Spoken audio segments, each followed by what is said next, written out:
Hello, how are you doing today? I hope you're doing great. I wanted to come to you to talk about something that I just opened up in the mail. It was one of those this is not a bill kind of thing, and that was reassuring until you look inside and you see what this is not a bill is being sent for. And this is for my one injection.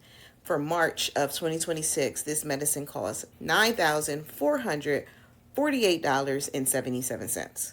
Again, this is for 1 month, one injection. Okay, I'm gonna show it to you so you can see. 1 month, one injection. Right? Y'all see it. So I have multiple sclerosis, also MS. And this medication is something that helps with preventing lesions from forming on my brain and on my spine.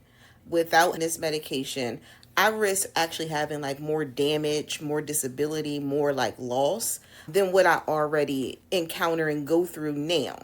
So for January, February, and March, it's $28,346.31 just to maintain the life that I live now.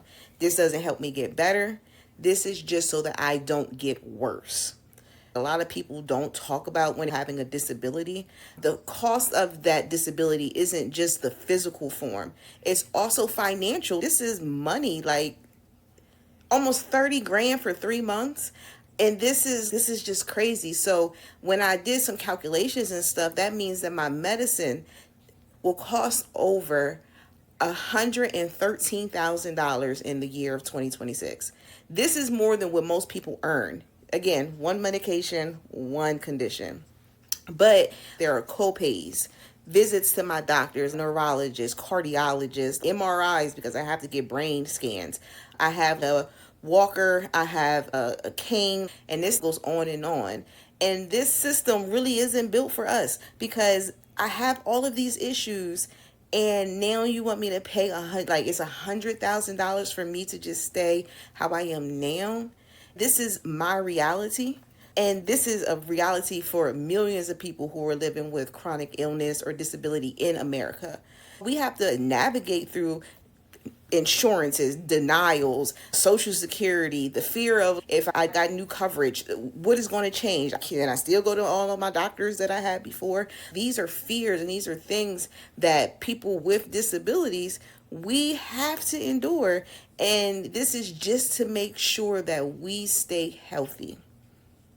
This is like basically having a full-time job. That's really what this is like. I'm just trying to stay healthy. That's it.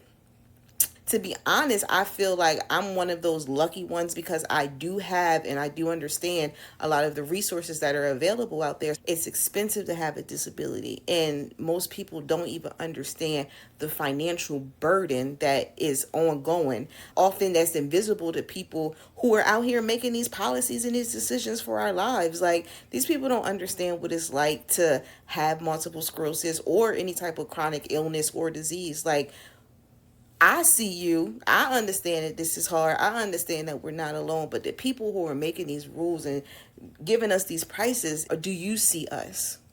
We have to make a change. We have to start to enforce certain rules and regulations and policies that are for us, because if not, we'll be stuck with paying $100,000 just to make sure your disability or chronic illness doesn't progress.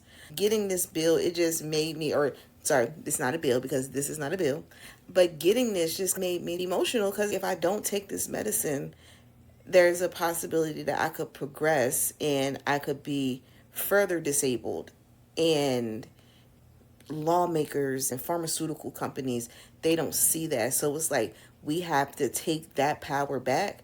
We have to get healthy. We have to eat healthier. We have to do our fruits and our vegetables. But like now you can't eat fruits and vegetables because they spraying forever pesticides on them. I'm trying to get me a garden going right now because you can't eat the food that's in the store because they spraying it. You can't rely on the medication because it's 100 grand a year. So you have to start to rely on yourself. You have to start relying on your skills and your tools and your resources, because if you don't, you're going to be depressed, down and out, and that's not what we want for ourselves. That's not what we want our loved ones to see us like. I know it's hard to fight. I know it's hard sometimes to get up in the morning and just go and not feel the pain, but We got to make some changes, y'all. We have to make some changes. But I just wanted to come on just really quick to just talk about that. I didn't want to do a lecture or anything. I just wanted to come on really quick and just have this conversation because I felt some kind of way opening that bill up and doing the calculations and seeing over $113,000 I have to pay just to stay how I am right now. Something's got to change. But that's my rant. That's my rant for today. I hope that you have a great day. I'm about to have a great day because I'm about to go to Baltimore and go eat. I was just talking about being healthy. But yeah, so I hope that you have a great day. I hope that it is productive. I hope that you understand that everything you want in life, you're worth it. You just have to work for it. Just like I'm about to start working on making sure that I'm healthy because I never want to get to the point where I don't have medical insurance anymore. And now I got to figure out how to not progress and not have my multiple sclerosis progress. So we're going to start talking about more things like this, all right? But I'm about to leave. I hope that you have a good day. I'll talk to you later. Peace.